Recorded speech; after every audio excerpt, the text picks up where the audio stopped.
सो एक बार फिर से जय हिंद to everyone and welcome to only PYQs YouTube channel. So दोस्तों, this is CISF ACLDC exam 2025 का पोस्टमार्टम एनालिसिस वीडियो, राइट।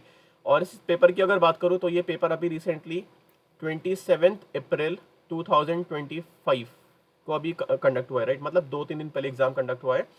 और तुम्हें पता है कोई भी यूपीएससी एग्जाम जब कंडक्ट होता है तो ओनली पीवाईक्यू इस चैनल पर एनालिसिस वीडियोस आती हैं। और इन एनालिसिस वीडियोस में हम क्या करते हैं, हम पेपर का पुर्जा पुर्जा खोल के तुम्हारे सामने रख देते हैं ताकि तुम्हें पता चले कि यूपीएससी क्वेश्चंस किस तरह से कर रहा है, ठीक है।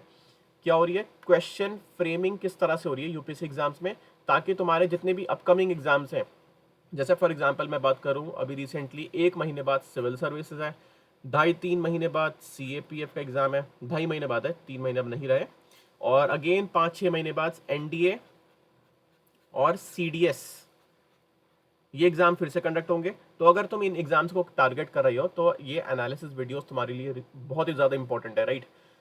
और इस वीडियो की अगर बात करूं तो इस वीडियो में हम कवर करने वाले हैं ज्योग्राफी,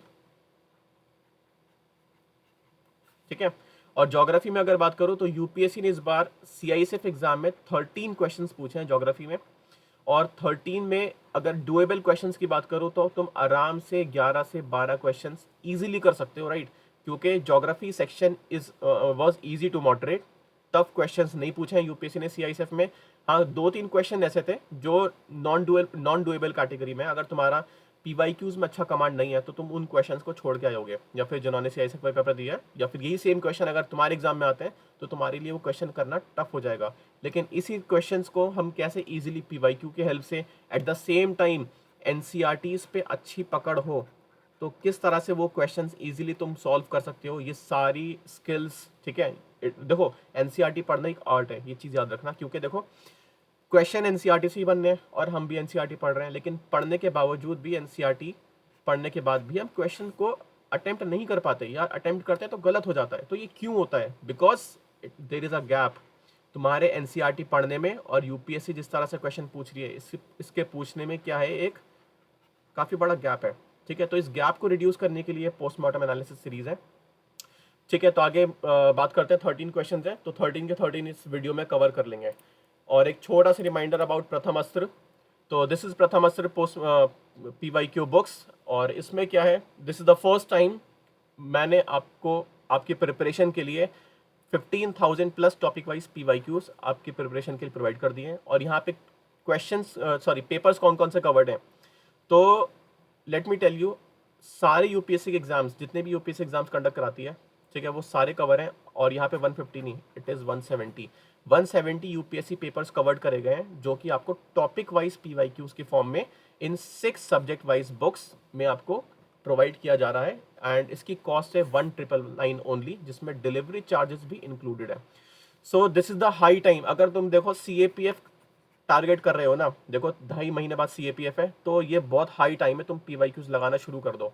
और इसके लिए अगर जब भी पीवाईक्यूज का याद आए तो प्रथम अस्त्र को याद करना है, राइट। और प्रथम अस्त्र की अगर याद आए तो तुम मुझे व्हाट्सएप पे मैसेज कर सकते हो अबाउट एनी क्वेरी। तो मेरा व्हाट्सएप नंबर है 8860288368, ठीक है। तो देखो, again I am telling you, प्रथम अस्त्र तुम्हारे स्टडी टेबल पे हो जाना चाहिए, क्योंकि पीवाईक्यूज दिस इज समथिंग जो तुम नेग्लेक्ट नहीं कर सकते। So also this is the only PYQs Telegram channel, और अगर तुमने इसको ज्वाइन नहीं करा है तो तुम पिन कमेंट पे जाके लिंक पे टैप करो और इस चैनल को ज्वाइन कर लो। यहाँ पे काफ़ी फ्री इनिशिएटिव है जो कि हम इस चैनल पर रन कर रहे हैं, जैसे for example covering Laxmikanth and spectrum through MCQs. तो इस फ्री इनिशिएटिव का तुम फायदा उठा सकते हो। सो अब यहाँ से अपना एनालिसिस शुरू हो रहा है, ठीक है। तो this is the first question geography का, और इस क्वेश्चन की अगर बात करो तो क्वेश्चन पहले रीड करते हैं। यहाँ पे क्या लिखा हुआ है, which of the following are the major, तो सबसे पहले कीवर्ड यहाँ पे मेजर, ठीक है। Major consequent of dry air in the lower atmosphere. बहुत सिंपल सी बात है, लोअर एटमॉस्फेयर में जो मेजर कॉन्स्टिट्यूएंट है एयर के, ड्राई भी हटा दो, डजेंट मैटर, यहाँ पे एयर देखो, तो कौन से मेजर कॉन्स्टिट्यूएंट है। तो तुम्हें पता होगा, अगर तुमने क्लास 8 की एनसीईआरटी पढ़ी है या फिर तुमने पीवाईक्यू भी करे ना, तो तुम इस क्वेश्चन को इजीली कर पाओगे। क्योंकि तुम्हें पता होगा कि नाइट्रोजन, यहाँ पे रीड करो, एनसीईआरटी में साफ साफ लिखा हुआ है, nitrogen and oxygen are 2 gases, ये 2 गैसेस हैं जो कि पूरा एटमॉस्फेयर को बना देती हैं। क्यों? क्योंकि नाइट्रोजन है 78% और ऑक्सीजन है 21%, ठीक है। तो 78% एंड 21%, तो 78 प्लस 21 कितना हुआ? It is 99%। तो मतलब 99% एटमॉस्फेयर का दो ही गैस बनाता है और इसी वजह से इसको मेजर गैसेस कहा जाता है। तो हमारा आंसर होने वाला है नाइट्रोजन एंड ऑक्सीजन। अगर यहाँ पे मेजर नहीं होता ना तो आंसर इसका डी जाता, बट यहाँ पे मेजर लगा के ना तो आंसर इसका बी होने वाला है, डी नहीं होगा। क्यों? क्योंकि मीथेन और वाटर वेपर ये बहुत ज़्यादा माइन्यूट परसेंटेज में होता है और इसको हम मेजर कंसिडर नहीं करते। तो एनसीईआरटी का देखो, मैंने तुम्हें सोर्स दिखा दिया। एट द सेम टाइम अगर तुम पीवाईक्यू भी देखो ना तो CDS 2018, at the same time UPSC SCRA 2009 का जब तुम पेपर देखोगे तो इसी तरह के क्वेश्चन पूछा है जहां पे तुम्हें गैसेस को क्रोनोलॉजी में लगाना है, या तो डिसेंडिंग ऑर्डर में, जैसे यहाँ पे फॉर एग्जांपल पूछा है, यहाँ असेंडिंग ऑर्डर में पूछा है, और एट द सेम टाइम यहाँ डिसेंडिंग ऑर्डर में पूछा है। ठीक है, तो ये सारे परसेंटेज भी तुम्हें पता होना चाहिए। मैं तुमसे पूछना चाहूंगा दोस्त कि तुम इस क्वेश्चन को किस कैटेगरी में डालोगे? Easy, moderate, hard? सिंपल सी बात है, this is very easy question. Easy क्यों है? क्योंकि एनसीईआरटी बेस्ड भी है और एट द सेम टाइम ये पीवाईक्यू बेस्ड भी है। Now moving to the next question. अब ये क्वेश्चन देखना, ये क्वेश्चन है नॉन डुएबल क्वेश्चन। ठीक है, आप इजीली इस क्वेश्चन को नहीं कर सकते कि ग्रेट इंडियन बस्टर्ड कौन सा, उसका हैबिटेट, उसका इकोसिस्टम कौन सा है। ठीक है, कहाँ पर आपको ग्रेट इंडियन बस्टर्ड देखने को मिलेगा, राइट? सो इसका ऑप्शन 1 है fresh water ecosystem, arid ecosystem, coastal ecosystem, Himalayan ecosystem, right? अब देखो एनसीईआरटी में तो मुझे इसका डायरेक्ट सोर्स नहीं मिला। एनसीईआरटी में ग्रेट इंडियन बस्टर्ड के बारे में दे रखा है, राइट? ये कीवर्ड गिवन है GIB जिसको बोलते हैं, बट ये कौन से हैबिटेट में अवेलेबल है ये मेंशन नहीं है, लेकिन ये पीवाईक्यूज में अवेलेबल है, राइट? तो देखो जो क्वेश्चन एनसीईआरटी से सॉल्व नहीं हो रहा वो किससे सॉल्व हो जाएगा? पीवाईक्यू से सॉल्व हो जाएगा। तो पीवाईक्यू की इंपॉर्टेंस यहीं से तुम्हें सेकेंड क्वेश्चन से तुम्हें पता चल रही है, राइट? और जब भी पीवाईक्यू की याद आए तो मैसेज मी फॉर प्रथम अस्त्र। सो अब यहाँ पे देखो सिविल सर्विसेज 2010 का क्वेश्चन और सिविल सर्विसेज 2020 का क्वेश्चन, दोनों ही क्वेश्चन में तुमसे ग्रेट इंडियन बस्टर्ड के बारे में पूछा है। यहाँ देख सकते हो ग्रेट इंडियन बस्टर्ड, और फिर इसका पॉइंट थर्ड देख सकते हैं, स्टेटमेंट 3, यहाँ पे ग्रेट इंडियन बस्टर्ड के बारे में गिवन है। और यहाँ पे क्या लिखा हुआ है कि जो ग्रेट इंडियन बस्टर्ड है इसका प्रोटेक्टेड एरिया कहाँ पर है? इसका है desert national park Rajasthan. At the same time India desert national park, ठीक है, और इसमें हम क्या प्रोटेक्ट करते हैं? Great Indian bustard. ठीक है, और यहाँ पे राजस्थान है, तो दैट मीन्स जो ग्रेट इंडियन बस्टर्ड है वो एरिड इकोसिस्टम में पाया जाता है। तो सिंपल सा क्वेश्चन ये नहीं था, लेकिन पीवाईक्यू की हेल्प से ये बहुत ज़्यादा सिंपल क्वेश्चन हो गया। सो again I would ask you कि क्वेश्चन ये तुम्हें किस तरह का लगा? तो this is very easy question. ठीक है, तो क्वेश्चन की जितना भी क्वेश्चन पूछा है सबकी कैटेगरी बनाएंगे और कैटेगरी डिफाइन करेंगे कि वो क्वेश्चन एनसीईआरटी से पूछा गया है या फिर वो पीवाईक्यू से पूछा गया है। अगर एनसीईआरटी पीवाईक्यू बेस्ड क्वेश्चन है तो वो इजी है, और अगर तुम नहीं कर पा रहे तो दैट मीन्स तुम्हारा पीवाईक्यू और एनसीईआरटी में कमांड नहीं है, तो तुम्हें अभी और ज़्यादा मेहनत करने की ज़रूरत है। सो मूविंग फॉरवर्ड, अब यहाँ पर देखो दिस इज सीपी क्वेश्चन। ठीक है, कैन नॉट प्लेस नहीं, this is copy and paste question, right? तो सीपी क्वेश्चन होते हैं ये। यहाँ पे सीपी क्वेश्चन का मतलब क्या होता है? यूपीएससी क्या करेगा? एनसीईआरटी का 2-3 लाइन उठाएगा और बिल्कुल हूबहू तुम्हारे पेपर की प्लेट में परोस के तुम्हें दे देगा, है ना? और यहाँ पे मैं तुम्हें एक स्टडी टिप भी बताऊंगा, पहले क्वेश्चन सॉल्व करते हैं। देखो यहाँ पे क्या लिखा है? Which of the following statement with reference to the evolution of the lithosphere is are correct? तो इवोल्यूशन बता रहा है अबाउट लिथोस्फेयर और दो स्टेटमेंट दे रखी है, बताना है कौन सी सही है। Due to the gradual increase in density the temperature inside the earth had increase. Simple सी बात है, जब डेंसिटी इंक्रीज होती है तो टेम्परेचर इंक्रीज होता है अर्थ के अंदर। सिंपल सी स्टेटमेंट है, करेक्ट।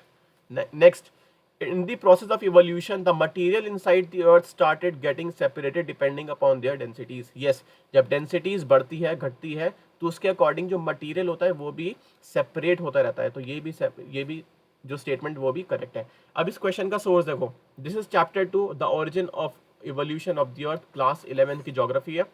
अब यहाँ पे देखो क्या लिखा हुआ है? Due to gradual increase in density the temperature, यहाँ से रीड करो, इनसाइड हैज इंक्रीज। ठीक है, तो density increase, temperature increase, simple सी बात है।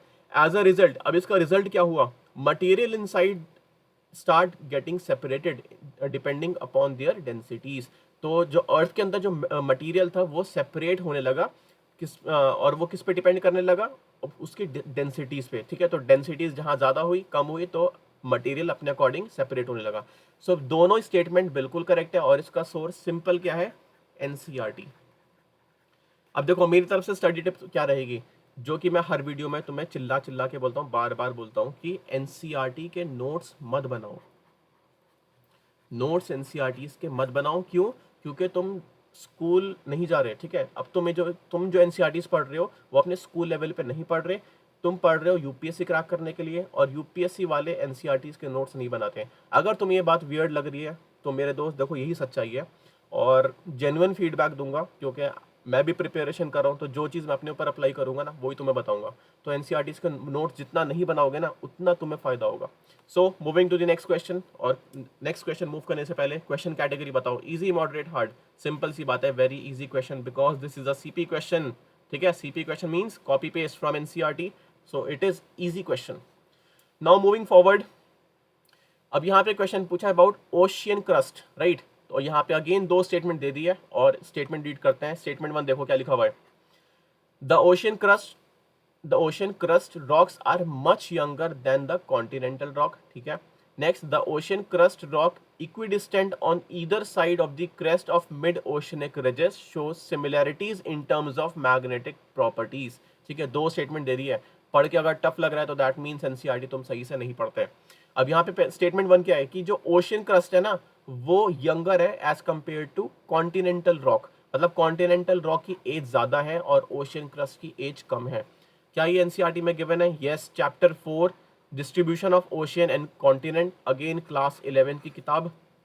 यहाँ पे पॉइंट 3 देखो, the ocean crust rock are much younger than the continental rock, right. Next, ये स्टेटमेंट बिल्कुल ठीक हो गई। The rock equidistance on either side of the crest of mid-oceanic ridges show remarkable similarities in terms of period of formation, chemical composition and magnetic properties। और यही same statement UPSC ने यहाँ से उठा के और तुम्हारे सीआईएसएफ के पेपर की थाली में परोस के दे दिया। अब तुम बताओ ये क्वेश्चन कितना टफ है? बिल्कुल भी टफ नहीं है। अब तुम बताओ अगेन मैं तुमसे पूछूंगा, क्या तुम ये एनसीईआरटी के नोट्स बनाओगे? अब तुम अगर एनसीईआरटी की नोट्स बना रहे हो तो क्या तुम पूरी ये स्टेटमेंट अपने नोट्स में डालोगे? और अगर तुम ये पूरी स्टेटमेंट अपने नोट्स में डाल रहे हो तो यार तुम नोट्स नहीं बना रहे हो, तुम एनसीईआरटी की फोटोकॉपी करा रहे हो, ठीक है। तो जो मैं एडवाइस दे रहा हूँ उसको फॉलो करोगे तो अपनी मेहनत को मार्क्स में कन्वर्ट कर पाओगे। सो again I would ask you, कौन सी कैटेगरी में क्वेश्चन को डालोगे यार? सिंपल सी बात है, very easy question, because this is a CP question, copy and paste. Moving forward, अब ये क्वेश्चन देखो, अब ये क्वेश्चन है रिगार्डिंग इंडियन टेक्टोनिक प्लेट, ठीक है। इंडियन टेक्टोनिक प्लेट पे यूपीएससी ने क्वेश्चन पूछा है, काफी रिपीटेड थीम है, कुछ ऐसा नहीं है कि इससे पहले यूपीएससी ने इस पे बेस को भी क्वेश्चन ही पूछा हो, बहुत सिंपल क्वेश्चन है। अब यहाँ पर देखो, मैं यहाँ पे तुम्हें दिखाऊंगा यूपीएससी ने खेला क्या करा है, ठीक है, और एनसीईआरटी किस तरह से पढ़नी है ये भी मैं तुम्हें दिखाऊंगा, ठीक है। तो यहाँ पे यूपीएससी का तुम खेला देखना। Statement 1, the subduction zone along the Himalayan form it's northern boundary, ठीक है। अब ये स्टेटमेंट देखो क्या लिखा हुआ है, द सबडक्शन जोन, ठीक है, सबडक्शन जोन, ठीक है, along the Himalayas form the northern plate boundary, ठीक है, बिल्कुल करेक्ट स्टेटमेंट है, copy paste. Second statement, the eastern margin is a spreading site, तो यहाँ पे कीवर्ड है स्प्रेडिंग साइड। नेक्स्ट है लाइंग टू द वेस्ट, ये है west of Australia in the form of an oceanic ridge in the south west Pacific ocean. अब ये तुम स्टेटमेंट रीड करो, यहाँ पे क्या लिखा हुआ है, the eastern margin is a spreading site, ठीक है, स्प्रेडिंग मैच कर रहा है, बिल्कुल ठीक। Lying to the east of Australia, बस यहीं पे तुमसे खेल दिया। और आता हुआ क्वेश्चन मोस्ट प्रोबेबली काफ़ी एस्पिरेंट्स फंस जाते हैं, क्यों? क्योंकि तुम एनसीईआरटी के नोट्स बना लेते हो। और देखो यूपीएससी क्या करता है, यूपीएससी तुम्हारे मार्क्स वहीं लूज कराएगा जहां तुम्हें वो टॉपिक अच्छे से पढ़ा हुआ है। अब यहाँ पे यूपीएससी ने क्या करा, बस ईस्ट यहाँ था और यहाँ वेस्ट था, तो ईस्ट को हटा के क्या लिख दिया, वेस्ट ऑफ ऑस्ट्रेलिया लिख दिया, और स्टेटमेंट 2 कर दिया गलत, ठीक है। तो इसका आंसर क्या होने वाला है, ओनली ए। अगेन मैं अपनी बात को प्रूव कर रहा हूँ कि एनसीईआरटी के नोट्स मत बनाओ, क्यों? क्योंकि इतनी माइन्यूटली जब चीज़ें पीवाईक्यू से, सॉरी, एनसीईआरटी से पूछी जा रही है तो तुम यार इस किताब के नोट्स नहीं बना सकते। एनसीईआरटी तुम्हारे खुद में ही एक नोट्स है, क्लियर है। अगर बात ये डाइजेस्ट नहीं हो पा रही तो मेरे दोस्त यही सच्चाई है, और इसको अगर जितना फॉलो करोगे उतना अपनी मेहनत को मार्क्स में कन्वर्ट कर लोगे एग्जाम वाले दिन। So again I would ask you, ये क्वेश्चन कैसा था? ये बिल्कुल ईजी क्वेश्चन था, एनसीईआरटी बेस्ड क्वेश्चन है तो ईजी क्वेश्चन है, ठीक है। Now moving to the next question. अब ये क्वेश्चन है रेफरेंस टू मेंटल, ठीक है, अर्थ की एक लेयर है उसमें एक मैंटल है, राइट, उसी से बेस्ड क्वेश्चन है। यहाँ पे अगेन दो स्टेटमेंट दे रखी है। तो स्टेटमेंट 1 देखो, the Moho's discontinuity is at the upper most part of the mantle. और सेकंड स्टेटमेंट में कह रहा है the lower portion of the mantle is called the asthenosphere. ठीक है, तो एस्थेनोस्फीयर की जो स्टेटमेंट है वो तुम एनसीईआरटी में यहाँ पे देखोगे, सिंपल सा, the upper portion of the mantle is called asthenosphere. तो अगेन यूपीएससी ने यहाँ पे क्या करा, खेला, क्या खेला कर दिया, अपर पोर्शन को बोला जाता है एस्थेनोस्फीयर और यहाँ पे लिख दिया लोअर पोर्शन। तो स्टेटमेंट 2 गलत कर दी। स्टेटमेंट 1 देख लेते हैं, the Moho's discontinuity is at the upper most part of the mantle. अब देखो जो मोहोरोइक जो डिसकंटिन्यूटी होती है ना, वो किसके बीच में होती है, वो होती है between lower crust and upper mantle. तो ये स्टेटमेंट बिल्कुल ठीक है, जो मोहोरोइक डिसकंटिन्यूटी है वो आपको upper most part of the mantle में दिखेगी। ठीक है, तो यहाँ पे 5 तरह की डिसकंटिन्यूटी होती है, ये तुम्हें बिल्कुल टिप्स पे पता होनी चाहिए। सबसे पहले आता है कोनोरोड, मोहोरोइक, रेपिटी, गुटेनबर्ग एंड लास्ट में है लेमन। ये किन किन के बीच में, इसको अच्छे से याद कर लो, यूपीएससी बहुत बार ये पूछ चुका है और आगे भी क्वेश्चन इससे फ्रेम करता रहेगा, राइट। तो इसका ऑप्शन क्या होने वाला है, ओनली 1, तो ऑप्शन ए इसका ठीक है। अब यहाँ पे तो मोहोरोइक बेस्ड और ज्यादा क्वेश्चन देख सकते हो, जैसे फॉर एग्जांपल मोहोरिविक डिसकंटिन्यूटी पे यहाँ पे यूपीएससी ने क्वेश्चन पूछा, जैसे यहाँ पे स्टेटमेंट है नॉट करेक्ट, तुम्हें फाइंड करनी है। तो इसकी जो स्टेटमेंट ए है वो बिल्कुल ठीक है कि जो मोहो डिसकंटिन्यूटी है ना, वो किसको सेपरेट करती है, क्रस्ट और मैंटल को।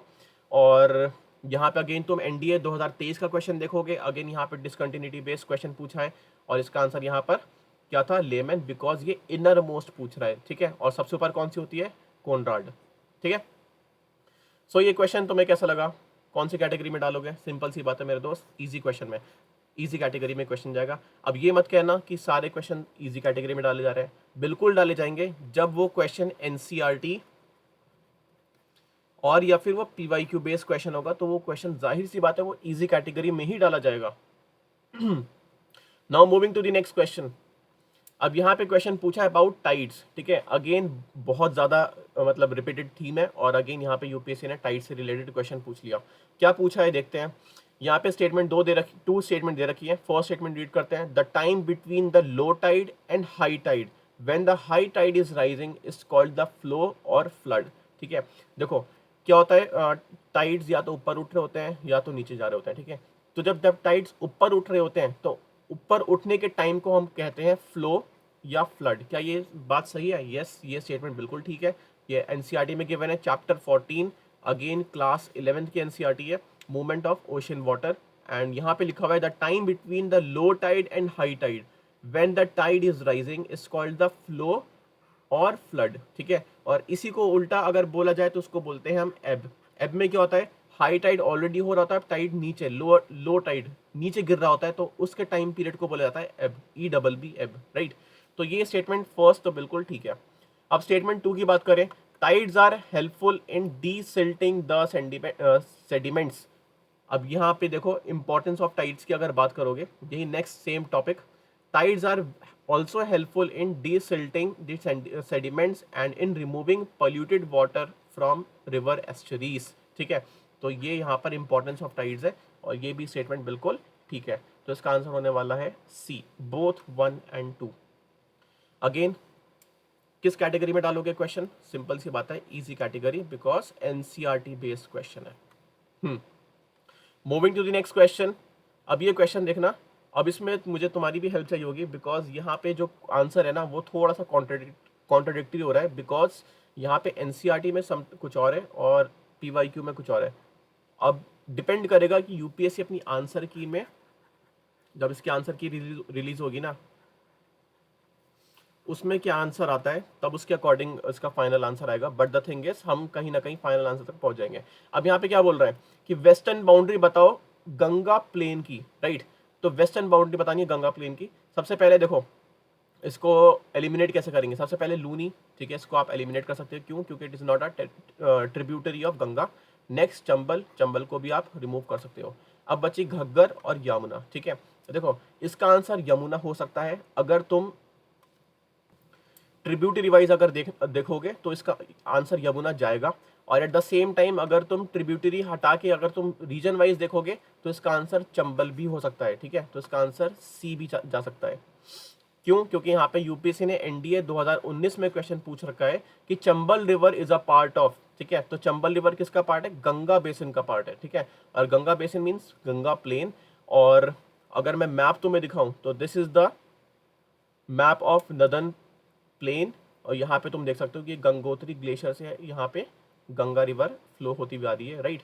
और यहाँ पर देखो यमुना भी वेस्टर्न मोस्ट है और यहाँ पर चंबल भी यहाँ पे वेस्टर्न रिवर है। अब यहाँ पर ट्रिब्यूटरी वाइज देखा जाए तो ये यमुना होनी चाहिए, क्योंकि ट्रिब्यूटरी यमुना क्या है? गंगा की ट्रिब्यूटरी। यहाँ पे जाके ये इलाहाबाद पे यमुना को ज्वाइन करती है। और चंबल की अगर बात करी जाए गंगा बेसिन पे, तो चंबल डायरेक्टली ज्वाइन नहीं करती गंगा को, पहले ही क्या करेगी? यमुना को ज्वाइन करेगी, देन यमुना जाके गंगा को ज्वाइन करेगी। तो इसका आंसर मेरे अकॉर्डिंग वैसे चंबल ही होना चाहिए, क्योंकि यहाँ पे गंगा प्लेन बोला है, नॉट ट्रिब्यूटरी अकॉर्डिंग। तो इसका आंसर मोस्ट प्रोबेबली ए, इसका आंसर ए होगा, ठीक है। और इस क्वेश्चन की अगर मैं बात करूं किस कैटेगरी का क्वेश्चन है, ये क्वेश्चन यार मॉडरेट क्वेश्चन है। क्यों? क्योंकि इट्स नॉट दैट इजी। और ठीक है, आगे मूव करते हैं।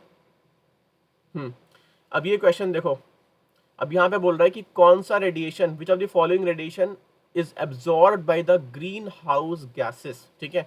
कौन सी रेडिएशन ग्रीन हाउस गैसेस के थ्रू एब्जॉर्ब कर ली जाती है, ठीक है। अब इसको सॉल्व करने से पहले अगर मैं तुम्हें बता दूं, अगर तुम इसका आंसर ए सोच रहे हो ना, अल्ट्रा वायलेट रेस, तो ये गलत है, क्लियर है। अब सबसे पहले इसका आंसर होने वाला है सी, इंफ्रारेड रेडिएशन। अब इसका तुम सोर्स देखो, यहाँ पर ये सोर्स है क्लास 11 की चैप्टर है electromagnetic wave, very very important theme, ठीक है। और इसको तुम करो, इसके बहुत ज़्यादा पीवाईक्यूज है, कम से कम मैं तुम्हें इसके 40+ पीवाईक्यूज दिखा सकता हूँ, ठीक है, जो सिर्फ इस पर्टिकुलर टॉपिक से यूपीएससी ने पूछे हैं। और इसी तरह के अगर तुम्हें टॉपिक वाइज पीवाईक्यूज चाहिए तो जस्ट रिमेंबर प्रथम अस्त्र। अब यहाँ पर ये देखो, थोड़ा सा जूम कर लूँ मैं। अब यहाँ पर देखो, सबसे पहले एनडीए 2011 का क्वेश्चन देखते हैं। एक क्वेश्चन पूछा गया था, which of the following wave are called the wave of heat energy. अब ये सेम क्वेश्चन यहाँ पर तुम्हें सेम पैराग्राफ में मिलेगा कि जो इंफ्रारेड वेव है ना, उसको समटाइम्स हीट वेव कहा जाता है, राइट। इंफ्रारेड वेव को क्या कहा जाता है? Sometimes heat wave. ये क्वेश्चन इस लाइन से पूछा था। अब इस बार यूपीएससी ने क्या करा, सीआईएसएफ में थोड़ा नीचे गया यूपीएससी और यहां से क्वेश्चन पूछ लिया। क्या लिखा हुआ है? Infrared radiation also play an important role in maintaining the earth's warm और average temperature through the greenhouse effect. और यही जो रेडिएशन है वो ट्रैप्ड हो जाती है ग्रीन हाउस गैसेस के थ्रू, ठीक है, सच एज कार्बन डाइऑक्साइड और एंड वाटर वेपर, ठीक है। तो इसका आंसर क्या होने वाला है? तो इसका आंसर होने वाला है इंफ्रारेड रेडिएशन, ठीक है। इसका answer A, ultraviolet rays of sun, ये नहीं होगा। इसका आंसर सी, इंफ्रारेड रेडिएशन होने वाला है। सोर्स आपके सामने है। सो क्वेश्चन कैसा है? ये क्वेश्चन यार मॉडरेट है। क्यों? क्योंकि 11th क्लास की एनसीईआरटी अभी हम इतना ज़्यादा फ्रीक्वेंटली एग्जाम्स लाइक सीएपीएफ और या फिर इवन सीडीएस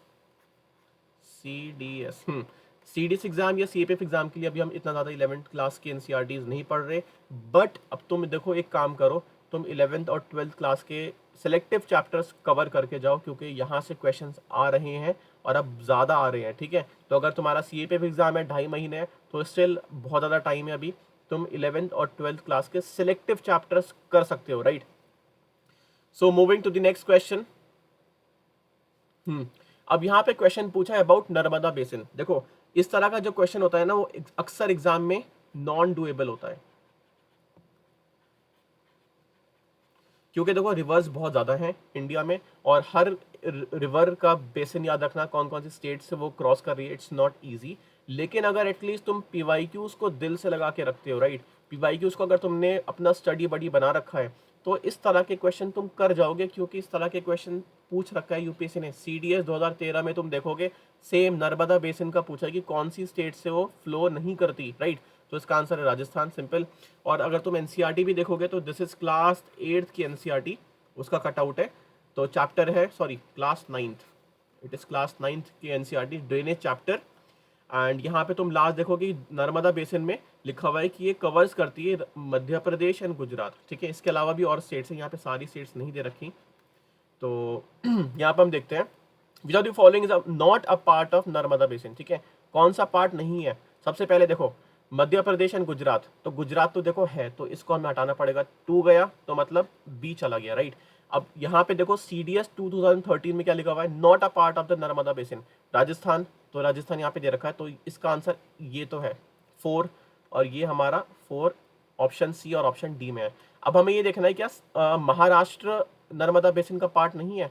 नहीं, महाराष्ट्र नर्मदा बेसिन का पार्ट है। क्यों? क्योंकि यहाँ पे देखोगे कि नर्मदा बेसिन जो है वो महाराष्ट्र के थ्रू भी फ्लो होती हुई जाती है। नर्मदा जो रिवर है वो महाराष्ट्र से फ्लो होती है, तो महाराष्ट्र को हम इजीली एलिमिनेट करेंगे, राइट। क्यों? क्योंकि महाराष्ट्र भी नर्मदा बेसिन का पार्ट है, और इसका आंसर होने वाला है ओनली 4। तो ऑप्शन डी इसका आंसर होने वाला है। सिंपल सी बात है, तो कहीं नहीं गए, सिर्फ एक CDS 2023 का PYQ और NCERT। इवन अगर NCERT को भी अगर मैं नेग्लेक्ट कर दूं ना, तब भी सिर्फ एक PYQ से ये पूरा क्वेश्चन सॉल्व हो जाएगा, ठीक है। तो नॉन डुएबल क्वेश्चन डुएबल हो गया, तो मार्क्स आराम से गेन करके आओगे, ठीक है। तो इस तरह के क्वेश्चन टफ नहीं होते हैं, बस फर्क क्या होता है, हमारी PYQs पे इतनी कमांड नहीं होती है और हम क्वेश्चन में फंस जाते हैं। सो क्वेश्चन ये कैसा था, देखो तुम इसको हार्ड करोगे, बिल्कुल भी ये हार्ड क्वेश्चन नहीं है, ये इजी क्वेश्चन है, राइट। तो अब तुम्हें क्या करना है, तुम्हें जितनी भी मेजर रिवर्स है ना इंडिया में, तुम्हें सबके बेसिन याद होने चाहिए, ठीक है। वो कौन सी रिवर किन किन स्टेट से फ्लो होती हुई आ रही है, ये तुम्हें पता होना चाहिए, राइट। और एट द सेम टाइम थोड़ा और इन डेप्थ में करना है, तो तुम्हें ये भी पता होना चाहिए कि वो सबसे ज़्यादा कौन सी स्टेट में फ्लो करती है। जैसे फॉर एग्जांपल मैं पूछूं, गंगा जब गंगोत्री ग्लेशियर से फ्लो करती है, तो वो सबसे ज़्यादा कौन सी स्टेट में फ्लो करती है, राइट। और इसका तुम आंसर मुझे कॉमेंट सेक्शन में बताओगे, क्योंकि ये क्वेश्चन PYQ में आ चुका है। So moving to the next, अब यहाँ पे क्वेश्चन पूछा है ब्लैक सॉइल से, बहुत ज़्यादा रिपीटेड क्वेश्चन है, और अराउंड कम से कम देखो 20 क्वेश्चन तो सिर्फ ब्लैक सॉइल से UPSC ने पूछे हैं। तो तुम ये मान के चलो कि पूरे सॉइल क्वेश्चन से कितने क्वेश्चन पूछे होंगे, राइट। तो अब इस क्वेश्चन की बात करें तो यहाँ पे 2 स्टेटमेंट दे रखी है। तो फर्स्ट स्टेटमेंट में क्या दे रहा है, black soil helps the rain fed crops to sustain during the dry season. Next, black soil can retain moisture for a very long time. अब इस क्वेश्चन का सोर्स क्या है, अगेन क्लास 11 की NCERT, ठीक है। क्लास 11 की NCERT है, चैप्टर है सॉइल, और यहाँ पे तुम लास्ट देखो क्या लिखा हुआ है, the black soil retains the moisture for a long time, ठीक है। ब्लैक सॉइल क्या करता है, मॉइस्चर को बहुत ज़्यादा टाइम तक रिटेन करके रखता है। इससे क्या होता है, जो ड्राई सीजन में जो क्रॉप्स होती हैं स्पेशली रेन फेड, उसको वो सस्टेन करने में हेल्प करता है। तो ये दोनों स्टेटमेंट बिल्कुल ठीक है, और जो स्टेटमेंट 1 है, स्टेटमेंट 2 है, वो बिल्कुल करेक्ट एक्सप्लेनेशन है किसका, स्टेटमेंट 1 का। इसका आंसर होने वाला है option A. So it's very simple question, और क्वेश्चन कैटेगरी क्या होगी, वेरी इजी क्वेश्चन। क्यों? क्योंकि डायरेक्ट क्लास 11 के NCERT से कॉपी पेस्ट क्वेश्चन पूछा है, this is a CP question, ठीक है। Now moving to the next. अब यहाँ पे पूछा है अबाउट खारिफ क्रॉप, ठीक है। खारिफ क्रॉप पूछा है कि कौन, यहाँ पे 4 क्रॉप्स का नाम दे रखा है, और तुम्हें बताना है कि कौन सी खारिफ क्रॉप्स में आती हैं। यही सेम क्वेश्चन तुम सिविल सर्विसेज 2013 के क्वेश्चन में देखोगे कि यहाँ पे 4 क्रॉप्स दे रखी हैं, और तुम्हें पूछा कि खारिफ क्रॉप्स इसमें कौन कौन सी हैं। सो यहाँ पे देखो 1 2 3 कॉटन, ग्राउंडनट, राइस, ये तीनों क्या है, खारिफ क्रॉप है। वीट क्या होता है, रबी क्रॉप होता है, ठीक है। तुम्हें बात पता होगी। अब यहाँ पर देखो, यहाँ पे कॉटन तो मैच कर रहा है, बाकी ग्राउंडनट, राइस मैच नहीं कर रहे, तो मतलब ऑप्शन 1 तो हमारा है।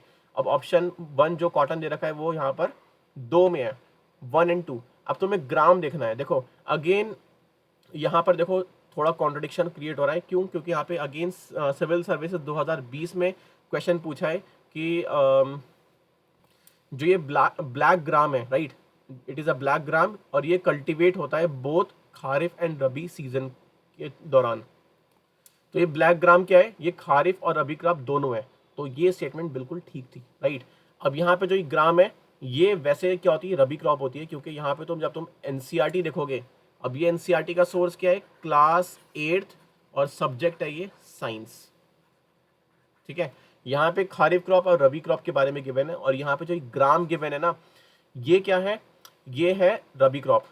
एंड इस क्वेश्चन की अगर बात करें तो यहाँ पे देखो ग्राम दे रखा है, राइट, यहाँ पे ब्लैक ग्राम नहीं दे रखा, तो यहाँ पर जो ये ब्लैक ग्राम है ना, ये भी क्या हो जाएगा, एलिमिनेट हो जाएगा, और इसका आंसर होने वाला है ओनली 1, ठीक है। बस ये चीज़ याद रखना, जो ये ब्लैक ग्राम है ना, ब्लैक ग्राम किस में आता है, ये रबी क्रॉप में भी आता है और ये खारिफ क्रॉप में भी आता है, राइट।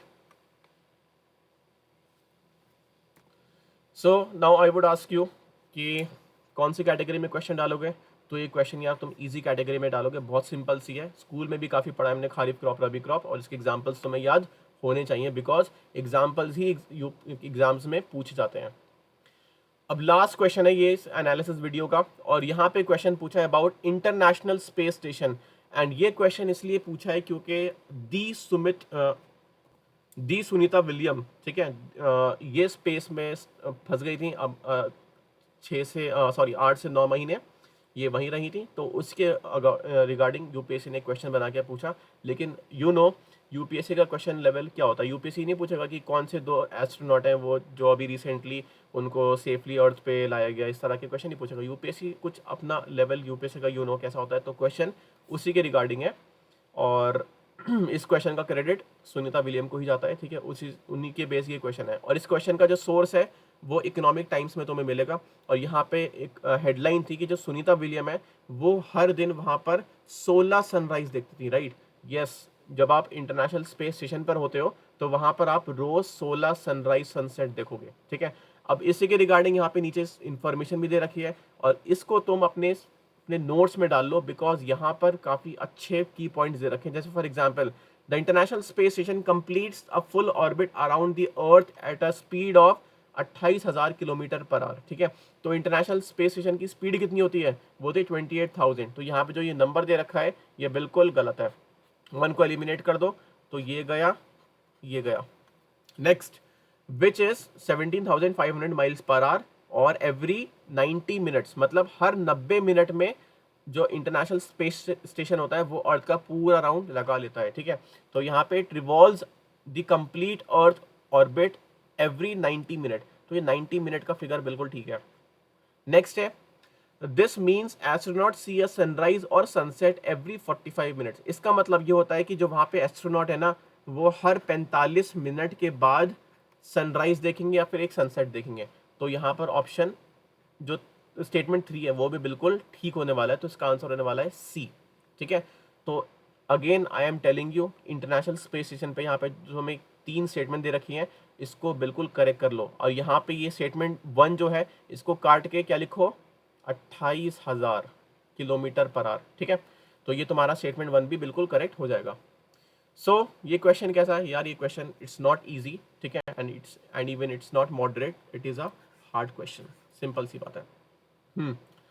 तो यहाँ पे क्वेश्चन हमारे हो जाते हैं समाप्त, और हमारी वीडियो भी यहाँ पर समाप्त हो जाती है। Again I am reminding you again about प्रथम अस्त्र, और प्रथम अस्त्र से रिगार्डिंग कुछ भी अगर क्वेरी और अगर आपको ऑर्डर करना हो तो आप 8860288368 इस पर आप मैसेज ड्रॉप कर सकते हो। एंड सच बता रहा हूँ तुम्हारी प्रिपरेशन के लिए बहुत गेम चेंजिंग साउंड होगा, ठीक है ये, क्योंकि exams like NDA, CDS, CAPA ये बहुत ज़्यादा पीवाईक्यू ओरिएंटेड एग्जाम है। तो अगर पीवाईक्यू को तुम अगर ड्रॉप करके जाते हो, इग्नोर करते हो, तो it would be a suicidal for your preparation, ठीक है। तो वीडियो तुम्हें कैसी लगी हो तुम यार कमेंट बॉक्स में बताना, और नेक्स्ट एनालिसिस कौन सा सब्जेक्ट करना है ये तुम कमेंट बॉक्स में ड्रॉप कर सकते हो, और मिलते हैं नेक्स्ट वीडियो के साथ। जय हिंद।